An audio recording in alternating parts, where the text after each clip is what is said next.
And respected viewer of this video, in this class I am trying to explain you about changes in law of older person. This concept also we can understand as a legislation pertaining to the aged, and also we can understand this concept under statutory provisions of old age.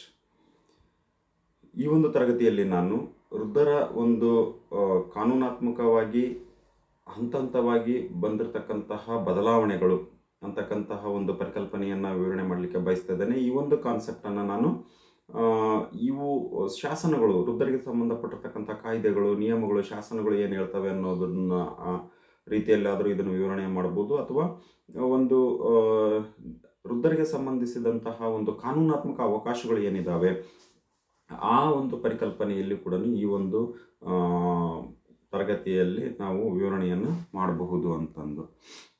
So ನಾವು ಮುಖ್ಯವಾಗಿ ಇಲ್ಲಿ ಕಾನೂನು ಅಂತಂದರೆ ಏನು ಅನ್ನೋದನ್ನ ತಿಳ್ಕೊಬೇಕಾಗ್ತದೆ. Law is mean to protect people and property from arm. ಕಾನೂನು ಜನರನ್ನು ಮತ್ತು ಜನರ ಆಸ್ತಿ ಪಾಸ್ತಿಯನ್ನು ನಷ್ಟ ಆಗುವುದನ್ನು ಅಥವಾ ಶೋಷಣೆ ಆಗುವುದನ್ನು ತಪ್ಪಿಸ್ತಕ್ಕಂತಹ ಒಂದು ಆಯುಧ ಅಂತಂದು ಹೇಳ್ಬೋದು. Without laws or rules we can't imagine regulating any state or society. ಯಾವುದೇ ಸಮಾಜ ಅಥವಾ ಯಾವುದೇ ದೇಶ ಆಗಿರ್ಬೋದು, ರಾಜ್ಯ ಆಗಿರ್ಬೋದು, ನಿಯಮಗಳು ಮತ್ತು ಕಾನೂನು ಇಲ್ಲದೇ ಅದರ ಆಳ್ವಿಕೆಯನ್ನು ಒಂದು ದೇಶವನ್ನು ಮುನ್ನಡೆಸಲಿಕ್ಕೆ ಸಾಧ್ಯತೆ ಇಲ್ಲ. It tells us what our rights and duties are. Also with that it is also tells punishment for breaking the law. This is very important one. ನಾವು ಯಾವುದೇ ಒಂದು ಕಾನೂನು ನಿಯಮಗಳನ್ನು ಉಲ್ಲಂಘಿಸಿದಂತಹ ಸಂದರ್ಭದಲ್ಲಿ ಅದಕ್ಕೆ ಅದರದೇ ಆದಂತಹ ಒಂದು ಶಿಕ್ಷಾ ವ್ಯವಸ್ಥೆ ಇರ್ತದೆ. ಮತ್ತು ಈ ಒಂದು ಕಾಯ್ದೆ ಕಾನೂನುಗಳನ್ನು ನಾವು ಹಕ್ಕುಗಳು ಮತ್ತು ಜವಾಬ್ದಾರಿಗಳ ರೂಪದಲ್ಲಿ ಕೂಡ ಕಾಣಬಹುದಾಗಿದೆ ಅಂತಂದು. ಈ ಒಂದು ಕಾನ್ಸೆಪ್ಟನ್ನು ನಾವು ಹಲವಾರು ಹೆಡ್ಡಿಂಗ್ಸ್ಗಳಲ್ಲಿ ನಾವು ನೋಡ್ಕೊತಾ ಹೋಗ್ಬೋದು. ಮೊದಲನೇ ಹೆಡ್ಡಿಂಗ್ನಲ್ಲಿ ಅದು ಕಾನ್ಸ್ಟಿಟ್ಯೂಷನಲ್ ಪ್ರೊಟೆಕ್ಷನ್, ಕಾನ್ಸ್ಟಿಟ್ಯೂಷನಲ್ ಪ್ರೊವಿಷನ್ಸ್ ನೋಡ್ಬೋದು. ಯಾರಿಗೆ ಸಂಬಂಧಪಟ್ಟಂಗೆ? ವೃದ್ಧರಿಗೆ ಸಂಬಂಧಪಟ್ಟಂಗೆ. ಅಂದರೆ at first we have to understand this concept by explaining the provisions of old age person which are mentioned in our Indian constitution. So ಆ ಪ್ರಕಾರ ಹೋದಂಥ ಸಂದರ್ಭದಲ್ಲಿ ಆರ್ಟಿಕಲ್ 41 ಏನು ಹೇಳ್ತದೆ ಅಂದರೆ, the state shall within the limits to economic capacity and development make effective provisions for securing the right to work, to education and to public assistant in case of unemployment, old age, sickness and displacement ಅಂತ ಹೇಳ್ತಾ ಇದೆ. ಅಂದರೆ ಯಾವುದೇ ಒಂದು ರಾಜ್ಯ ಸರ್ಕಾರ ಆಗಿರ್ಬೋದು ಅಥವಾ ಕೇಂದ್ರ ಸರ್ಕಾರ ಆಗಿರ್ಬೋದು, ಆರ್ಟಿಕಲ್ 41 ಪ್ರಕಾರ ಏನು ಹೇಳ್ತದೆ ಅಂತಂದರೆ, ತನ್ನ ಒಂದು ಆರ್ಥಿಕ ಇತಿಮಿತಿಗಳ ಒಳಪಟ್ಟು ವೃದ್ಧರ ಒಂದು ಕಲ್ಯಾಣವನ್ನು ಮಾಡಬೇಕು, ವೃದ್ಧರಿಗೆ ಒಂದು ಕೆಲವೊಂದು ರೀತಿಯಾದಂತಹ ಅವಕಾಶಗಳನ್ನು ಕೊಡಬೇಕು. ಅದರಲ್ಲಿ ಇವನ್ ಶಿಕ್ಷಣದಂತಹ ಅವಶ್ಯಕತೆಗಳು, ಅಂದರೆ ಒಬ್ಬ ವೃದ್ಧ ಶಿಕ್ಷಣವನ್ನು ಮುಂದುವರಿಸ್ತಾನಂದರೆ ಅವನಿಗೆ ಸಹಾಯ ಮಾಡ್ತಕ್ಕಂಥದ್ದು ಸರ್ಕಾರದ ಕರ್ತವ್ಯ ಅಂತಂದು ಈ ಆರ್ಟಿಕಲ್ ಹೇಳ್ತದೆ. And article 46 clearly stated that the state shall promote with special care the educational and economical interest of the weaker section of the people and shall protect them for social injustice and all forms of exploitation ಅಂತ ಹೇಳ್ತಾ ಇದೆ. ಇಲ್ಲಿ weaker section ಒಳಗಡೆ ವೃದ್ಧರು ಬರೋದ್ರಿಂದ ನಾವು article 46 is one of the constitutional provisions of older person ಅಂತಂದು ಇಲ್ಲಿ ಹೇಳ್ಬೋದು ಅಂತಂದು. And under the code of criminal procedure ಅಂತ ನಾವು CPC ಅಂತಂತಿದ್ವಿ. ಅದರಲ್ಲಿ section 125 code of criminal procedures in 1973 is a secular law and governs persons belonging to all religious and communities. Daughters, including married daughters, also have a duty to maintain their parents ಅಂತ. So ಇಲ್ಲೇನು ಹೇಳ್ತದೆ ಅಂತಂದರೆ, section 25 CPC section 125 clear ಆಗಿ ಹೇಳ್ತದೆ. ಏನಪ್ಪ ಅಂತಂದರೆ, ವೃದ್ಧ ತಂದೆ ತಾಯಿಗಳನ್ನು ನೋಡ್ಕೊಳ್ತಕ್ಕಂಥದ್ದು ಕುಟುಂಬದ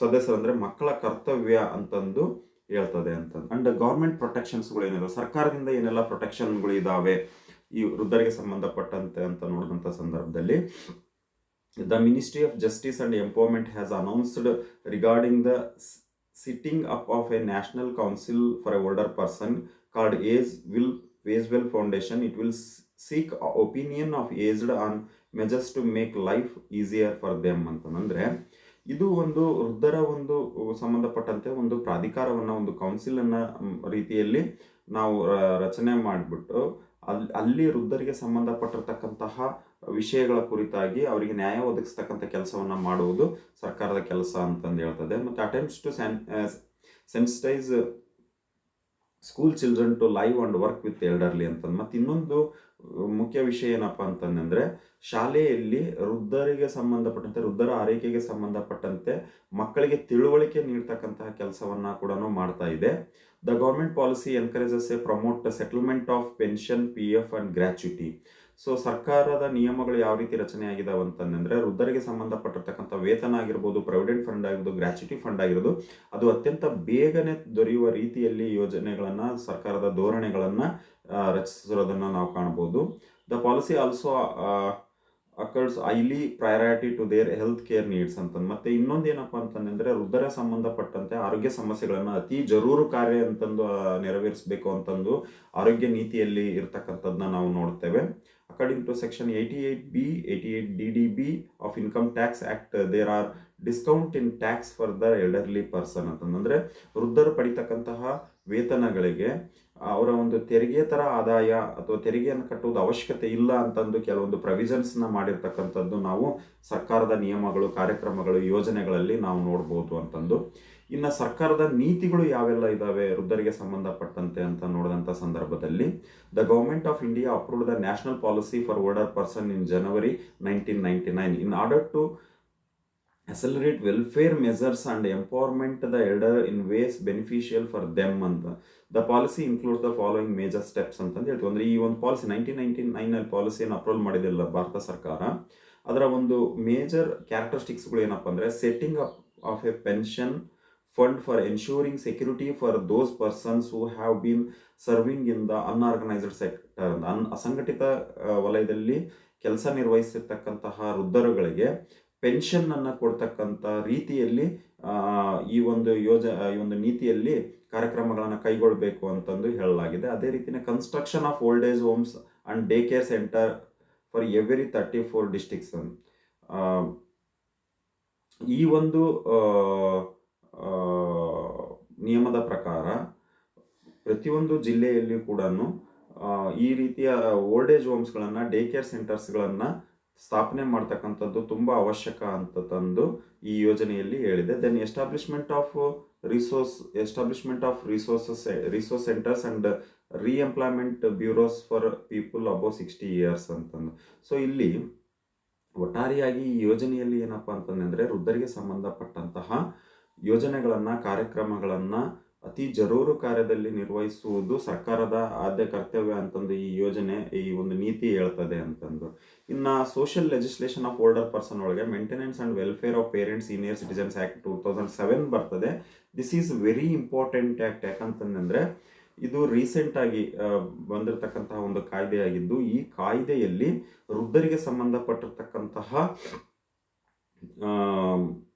ಅವಕಾಶಗಳು ಏನಿದಾವಲ್ಲ, ಅದು ಕಾನೂನಿನ ರೂಪದಲ್ಲಿ ನೀಡ್ತಕ್ಕಂತಹ ಒಂದು ಕಾಯ್ದೆಯ ರೂಪದಲ್ಲಿ ನೀಡ್ತಕ್ಕಂಥ ಒಂದು ಪ್ರಯತ್ನ ಈ ಒಂದು ಕಾಯ್ದೆಯಲ್ಲಿ ಆಗಿದೆ. ಮತ್ತು ಇದನ್ನು ಉಲ್ಲಂಘನೆ ಮಾಡಿದಿರತಕ್ಕಂಥವರಿಗೆ ಶಿಕ್ಷೆಯನ್ನು ಕೊಡ್ತಕ್ಕಂತಹ ಒಂದು ಅವಕಾಶಗಳನ್ನು ಕೂಡ ಈ ಕಾಯ್ದೆಯಲ್ಲಿ ಒಳಗೊಂಡಿದೆ. ಇನ್ನೊಂದು ಅತಿ ಮುಖ್ಯವಾದಂತಹ ಈ ಕಾಯ್ದೆಯ ಒಂದು ವಿಶೇಷತೆ ಏನಪ್ಪ ಅಂತಂದರೆ, ವೃದ್ಧ ತಂದೆ ತಾಯಿಗಳನ್ನು ನೋಡ್ಕೊಳ್ತಕ್ಕಂಥದ್ದು ಅದು ಕುಟುಂಬದ ಕಿರಿಯ ಸದಸ್ಯರ ಅಥವಾ ಆ ವೃದ್ಧ ತಂದೆ ತಾಯಿಗಳ ಮಕ್ಕಳ ಕರ್ತವ್ಯ ಅಂತಂದು ಈ ಕಾಯ್ದೆ ಒತ್ತಿ ಹೇಳ್ತದೆ. ಇನ್ ಕೇಸ್ ಈ ಒಂದು ಕರ್ತವ್ಯದಿಂದ ಯಾರಾದರೂ ನುಣುಚಿಕೊಳ್ಳಲ್ಲ ಅಂದರೆ, ಈ ಕರ್ತವ್ಯದಿಂದ ಉಲ್ಲಂಘನೆ ಮಾಡಲಿಕ್ಕೆ ಯಾರಾದರೂ ಪ್ರಯತ್ನ ಪಟ್ಟರೆ ಅದು ಈಗ ಒಂದು ಕಾಯ್ದೆಯಡಿ ಶಿಕ್ಷಾರ್ಹ ಅಪರಾಧ ಅಂತಕ್ಕಂಥದ್ದು ಈ ಕಾಯ್ದೆ ಹೇಳ್ತದೆ. ಈ ರೀತಿ ನಮ್ಮ ಭಾರತ ಸರ್ಕಾರವು ಕಾನೂನಾತ್ಮಕವಾಗಿ, ಸಂವಿಧಾನಾತ್ಮಕವಾಗಿ, ಶಾಸನಾತ್ಮಕವಾಗಿ ಮತ್ತು ಸಾಮಾಜಿಕ ನೀತಿಯ ರೂಪದಲ್ಲಿ ಹಲವಾರು ರೀತಿಯಾದಂತಹ ಕಾನೂನಿನ ಸೇವೆಯನ್ನು ನೀಡ್ತಾ ಇದೆ ಮತ್ತು ನೀಡಲಿಕ್ಕೆ ಪ್ರಯತ್ನ ಪಡ್ತಾ ಇದೆ. ಮತ್ತು ಇನ್ನೂ ಹಲವಾರು ಕಾರ್ಯಕ್ರಮಗಳನ್ನು ಹಾಕ್ಕೊಳ್ಳೋದು ಅವಶ್ಯಕತೆ ಇದೆ ಅಂತಂದು ಸರ್ಕಾರದ ನೀತಿ ನಿಯಮಗಳು ಒತ್ತಿ ಹೇಳ್ತಾ ಇರೋದ್ರಿಂದ ಇವು ಎಲ್ಲ ಕಾರ್ಯಕ್ರಮಗಳನ್ನು ನಾವು ಸರ್ಕಾರದ ವೃದ್ಧರಿಗೆ ಸಂಬಂಧಪಟ್ಟಂತಹ ಸರ್ಕಾರದ ಕಾನೂನಾತ್ಮಕ ಸೇವೆಗಳು ಅಂತ ತಂದು ನಾವು ಹೇಳ್ಬೋದು ಅಂತಂದು. So now it is time to understand the concept by asking multiple choice question. Article 41 mandate provisions ಅಂತ. ಆರ್ಟಿಕಲ್ 41 ಏನನ್ನ ತಿಳಿಸ್ತದೆ ಅಂತಂದ್ರೆ ನಮ್ಗೆ ಗೊತ್ತಿದ್ದಂಗೆ ಎ ಇಸ್ ದ ಆನ್ಸರ್. ಯಾಕಂದ್ರೆ securing right to work of older person ಅಂತಂದು. Then CPC 1973 section 125 applicable to ಅಂತಂದಿದೆ. Only Hindus, only Muslim, both A and B ಅಂತಂದು ಹೇಳ್ತಿದೆ. As I told, it is an secular act ಅಂತಂದು, secular section ಅಂತಂದು ಹೇಳಿದ್ವಿ ನಾವು. ಯಾಕಂತಂದ್ರೆ ಇದು ಒಂದು ಜಾತ್ಯತೀತವಾಗಿರ್ತಕ್ಕಂಥದ್ದು, ಎಲ್ಲಾ ಧರ್ಮದವರಿಗೂ ಅನ್ವಯಿಸೋದ್ರಿಂದ ಇದು all religious people is the answer for this question. Then maintenance of welfare of older parents and senior citizens act ಯಾವಾಗ ಬಂತು ಅಂದ್ರೆ, as I told that, in the year of 2007. This is about legal provisions of older person and what changes of laws with reference to older person, and it also understands us about statutory provisions of old age. Thank you one and all.